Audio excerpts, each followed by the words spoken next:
बूढ़ा और मजबूर पिता।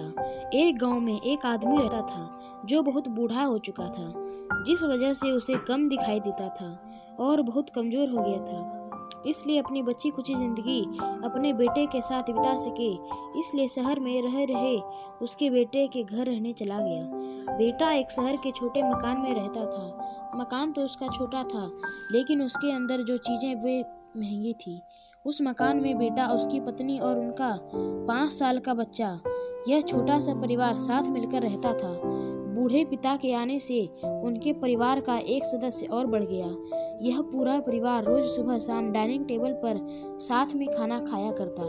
बूढ़ा पिता अपनी कमजोरी के चलते हमेशा खाने की चीजें नीचे गिराता रहता और कई बार कांच के बर्तन भी टूट जाया करते थे। कुछ दिनों तक तो बहू और बेटे ने यह सब सहन किया, लेकिन बाद में वे दोनों बूढ़े की ऐसी हरकतों से चिढ़ने लगे। एक दिन बेटे ने कहा कि ऐसा कब तक चलेगा, हमें कुछ करना पड़ेगा। उसकी पत्नी भी इस बात से सहमत हुई। अगले दिन बेटा कहीं से एक पुराना मेज लेकर आया और घर के एक कोने में उसे लगा दिया और अपने पिताजी से कहा कि आप यहीं पर बैठकर खाना खा लिया कीजिएगा। उन्होंने एक लकड़ी का बर्तन भी बनवाया जिसमें वे अपने बूढ़े बाप को खाना देने लगे। अपने कांच के कीमती बर्तन बचाने के लिए अपने पूरे बाप को लकड़ी का बर्तन देने में उन्हें जरा भी शर्म नहीं आई। अब खाने का समय जब जब होता तो बूढ़ा बाप एक कोने में बैठकर खाता और बाकी का परिवार डाइनिंग टेबल पर खाना खाया करता। डाइनिंग टेबल पर बैठे बैठे दोनों पति पत्नी कभी कभी अपने बूढ़े बाप की तरफ देखकर बात करते। बूढ़े बाप की आंखों में उन्हें आंसू भी नजर आते, मगर अनपढ़ जैसे कोई असर भी नहीं होता। बूढ़े का पोता भी यह नजारा हमेशा देखता और वह अपने में ही खोया रहता।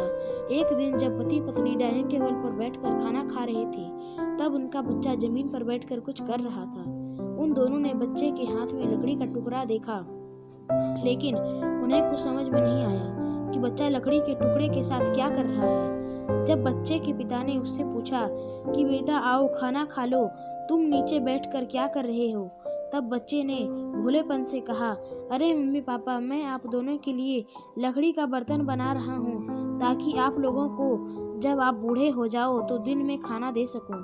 अपने नादान बेटे द्वारा दी गई यह सहज बात दोनों के दिल में तीर की तरह उतर गई। दोनों एक दूसरे का चेहरा निहारने लगे। बिना कुछ कहे ही दोनों की आंखों में पानी आ गया और उन्हें अपने भविष्य की किताब अपने आप को सामने खुलती हुई नजर आई। उन्हें समझने में ज्यादा देर नहीं लगी कि उन्हें आगे क्या करना पड़ेगा। अगले दिन कमरे के कोने से वह पुराना मेज हट गया और बूढ़ा पिता और बाकी का परिवार साथ में मिलकर फिर से खाना खाने लगे। बूढ़े की कमजोरी की वजह से हो रही गलतियां भी अब किसी को नहीं चिढ़ाती थी। दोस्तों, यह कहानी हमें बताती है, हर वह पत्ता जो आज हरा है वह कल सूखेगा और डाली से नीचे भी गिरेगा।